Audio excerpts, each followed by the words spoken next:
Mari kita bercerita lagi. Kisah seorang gadis dari kampus kota Bengawan. Lelah akan kesibukan perkuliahan membuat ia ingin segera pulang ke kampung halaman. Namun, bukan perjalanan menyenangkan, malah harus berhadapan dengan perjalanan penuh ketakutan. Pernahkah kau membayangkan akan perjalanan penuh kengerian saat ingin pulang ke kampung halaman? Atau malah pernah melewati alas atau hutan yang menghiasi dari Ngawi sampai Bojonegoro, Jawa Timur? Pernah mengalami kejadian yang tak terlupakan di sana? Saya masih ingat alas di daerah itu pernah menelan korban seorang public figure yang cukup terkenal. Tapi saya tidak membahas itu. Kisah ini adalah sebagian dari sekelumit cerita perjalanan akan sebuah pencarian jawaban menuju pucuk tanah Jawa. Mungkin sebagian dari teman-teman juga tidak asing ketika bertanya pada penduduk sekitar guna menuju terminal jawaban dari penduduk. Metu kono, belok kiri, lurus wae. Tapi ini tidak ada sangkut pautnya dengan cerita saya. Saya sebatas berbagi cerita saja tentang keramaian berita di masa lampau. Cerita ini bersumber dari seorang wanita yang dulu masih menjadi seorang mahasiswi. Seorang wanita cantik dan manis yang sedang duduk bersama saya di sudut terminal. Sebut saja namanya Mawar. Ia dulu adalah seorang mahasiswi di kampus negeri di kota kecil ini. Dan sebelum kita masuk ke kisahnya, Fakta Sejarah mengucapkan banyak terima kasih untuk Mas Bala ya, karena beliau sudah mengizinkannya untuk dibacakan di Fakta Sejarah. Yuk kita harus doa dulu ya. A'udzu bikalimatil tammati min syarri ma khalaq. Bismillahirrahmanirrahim. Allahumma shalli ala sayyidina Muhammad sallallahu alaihi wasallam. Dan sudah durasi 2 menit ternyata saya belum salam. Salam dulu lah ya. Bismillah, assalamualaikum warahmatullahi wabarakatuh. Dan ini dia selengkapnya Mandek Pungkasan.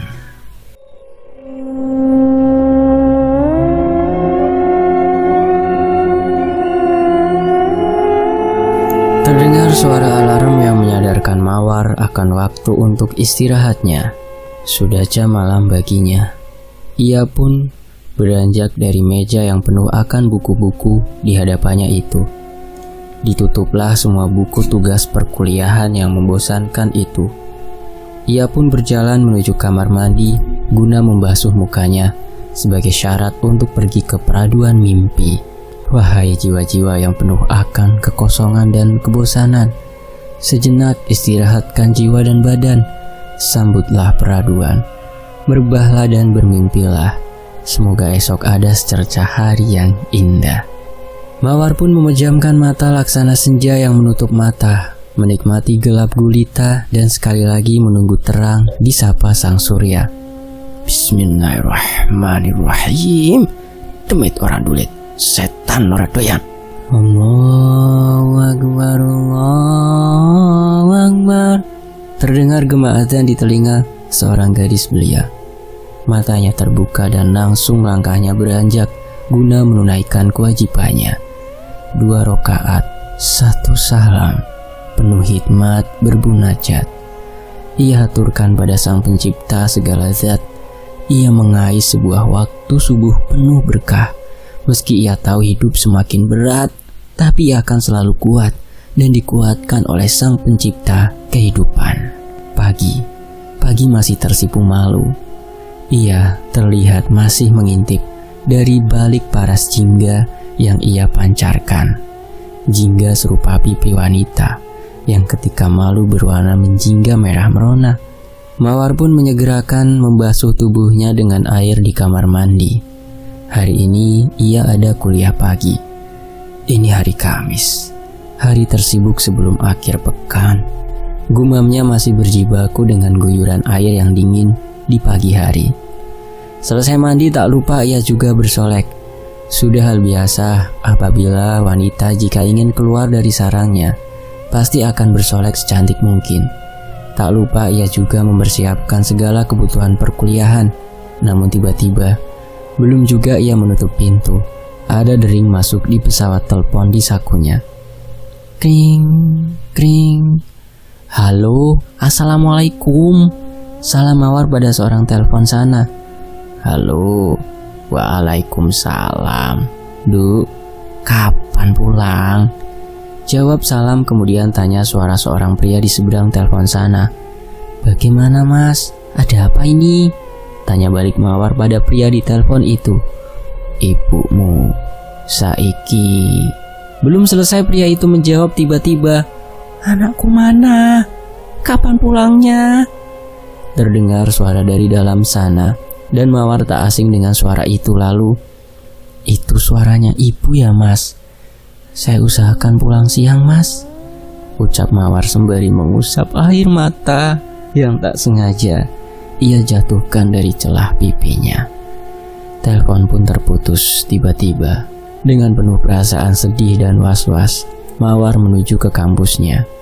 Sesampainya di kampus, ia tak fokus dengan perkuliahan, dan ia juga terlupa bahwa hari ini ada acara penting di Senat, dan itu dihadiri oleh rektor. Berkali-kali ia meminta, bahkan sampai mengemis pada ketua Senat, agar bisa pulang lebih cepat. Namun pupus harapannya, karena Mawar menjabat menjadi anggota penting di Senator, maka ia harus mengikuti jalan acara sampai selesai, dan itu bisa sampai tengah malam. Kala itu, ia hanya bisa memikirkan bagaimana keadaan ibunya di kampung sana. Ia mengingat hal indah bersama ibu dan mendiang bapaknya dulu, masa dikala masih belia dan masih manja seorang gadis desa. Akhirnya selesai juga, ucap ketua Senat puas. Mawar masih termenung di luar ruangan. Sesekali ia memandangi jam tangan yang sudah menunjukkan pukul 11 malam. Sudah larut sekali. Setelah ia tahu acara sudah selesai, ia ambil tasnya. Tanpa pamit, ia pergi dan segera menuju tempat kos untuk berberes, mempersiapkan keperluan pulang ke kampung halaman. Ia masih melihat jam di tangannya, jam 11:13 malam. Bergegas ia menuju halte terdekat. Tepat jam 23 lewat, kisah ini bermula. Mawar menunggu bus halte dekat kampusnya. Ada bus yang tiba-tiba datang. Tanpa pikir panjang, ketika bus datang, Mawar segera menaiki bus dan bersandar di tempat duduk karena kelelahan. Seperti pada bus biasanya, dia ditariki karcis. Setelah itu bersandar lagi antara tidur dan terjaga. Bus terasa menderu-deru kencang menuju kota kelahirannya. Ia sempat menyapa pada penumpang lain, namun mereka hanya diam dengan tatapan kosong. Terlihat juga antara sadar atau tidak sadar, ia merasakan ada cairan hitam di sela lantai bus yang ia naiki itu. Semerbak bau bangkai tikus menyeruak pula menghunus hidungnya. Sadar di dalam bus itu, ia melihat banyak orang, tetapi tidak ada yang bicara, hanya suara mesin dan sesekali klakson berbunyi. Dia tidak curiga dan hanya berpikiran mereka kelelahan. Semakin ia merasa sedikit aneh karena gelap, dia tidak tahu cairan yang berbau amis itu. Wanita yang duduk di sebelahnya juga terlihat lesu dan kaku. Meski matanya terbuka, pandangannya kosong. Krek, krek, brong. Pamau. Suara khas dari bus tua yang biasa, namun terkesan mengerikan. Mawar sudah kelelahan karena acara di kampusnya tadi. Ia pun tak terasa terlelap dalam kepayahannya. Tiba-tiba, ia dikejutkan dengan teriakan di bus. Suara pria berteriak-teriak terdengar. Penumpang siap-siap turun termasuk Mawar. Suasana terminal masih sepi ramai. Hilir mudik penumpang yang naik dan turun bus antar kota dan antar provinsi juga masih banyak, termasuk yang antri untuk pergi ke kota-kota terdekat. Mawar keheranan, di tengah malam itu kenapa masih banyak penumpang? Ia berjalan di kursi di dekat terminal, namun baru pukul 00. Padahal kan perjalanan dari kota S menuju kota S sekitar bisa lebih dari 5 jam. Gumamnya sembari melototi jam tangannya. Dia sempat mengira jam tangan yang digunakan mati. Lalu dia pergi ke tempat yang lebih terang, di bawah lampu di dekat warung. Jarum jam tangan terus berputar. Sejenak dia melihat jam yang ada di salah satu warung. Jarumnya menunjuk pada angka yang sama, pukul 00 lebih 1 menit. Nafasnya mendesah. Dia mengingat-ingat lagi saat naik bus dari kota S, pukul 23 lebih 53 tadi. Dengan demikian, seharusnya Mawar sampai di terminal pagi hari, tetapi saat itu masih pukul 00 lebih 1 menit. Dia pun pergi melihat jam besar di ruang tunggu dan sama juga. Mawar masih tidak percaya. Dia bertanya kepada seseorang yang sedang menunggu bus jurusan kota M. Sampai ia bertanya, "Jam berapa ya sekarang?"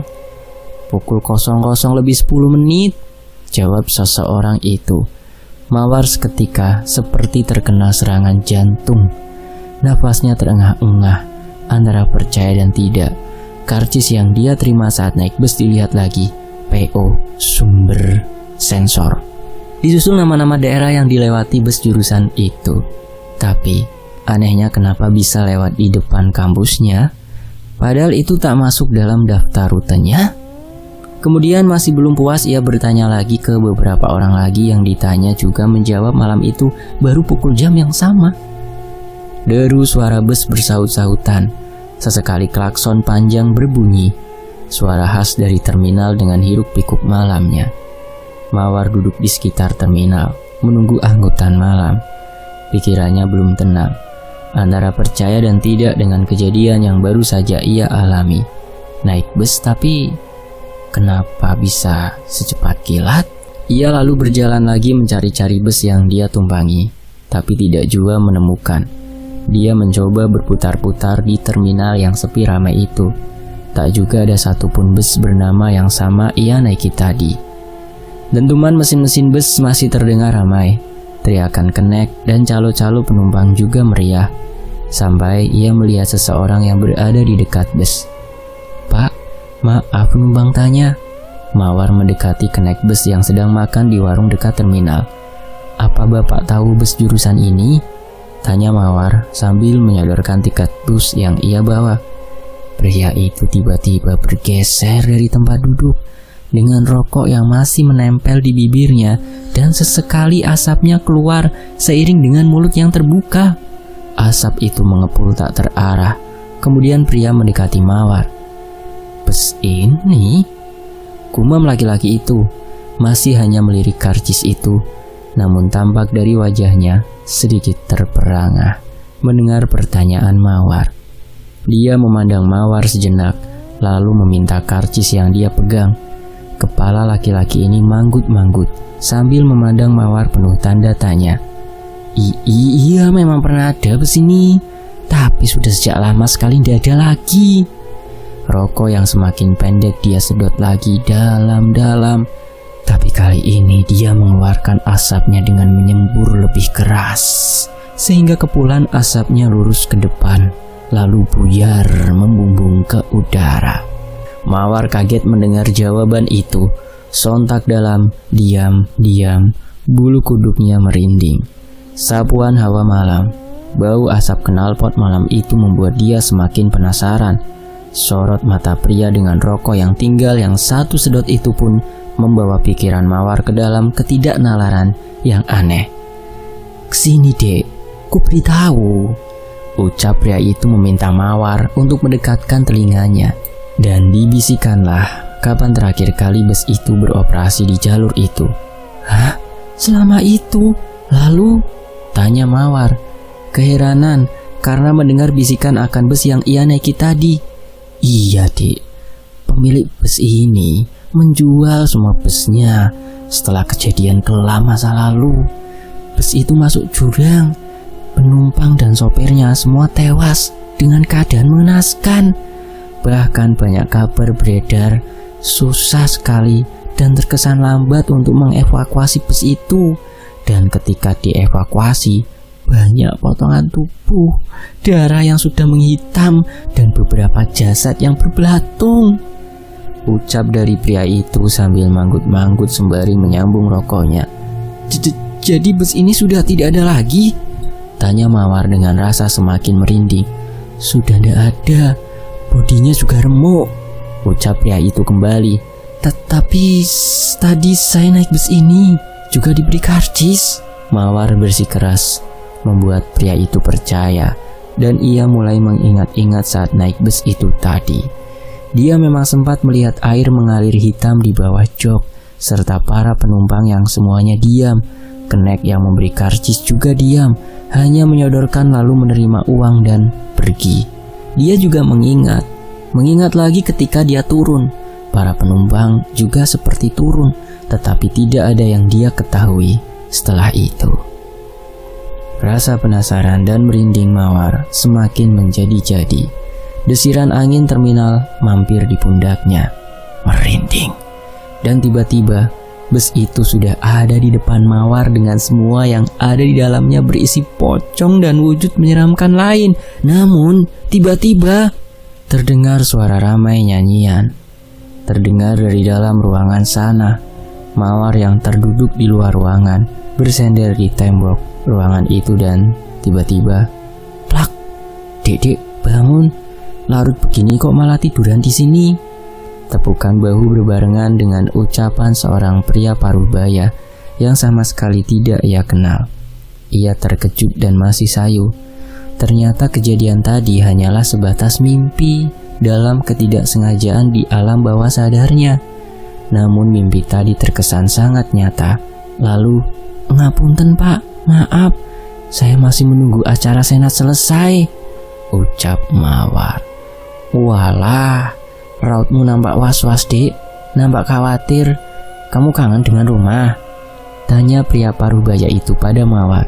"Injih, Pak," hehehe, jawab Mawar dengan sedikit tertawa namun terpaksa. Pria parubaya itu manggut-manggut dan sesekali mengelus-elus janggutnya, lalu pergi meninggalkan Mawar. Tapi sebelum ia pergi, ia berkata pada Mawar, "Ibumu kangen, Dek. Cepat pulang. Busmu sudah menunggu sampai mandek pungkasan. Kalau tiba-tiba bapakmu mengajakmu, jangan mau ya, Dek.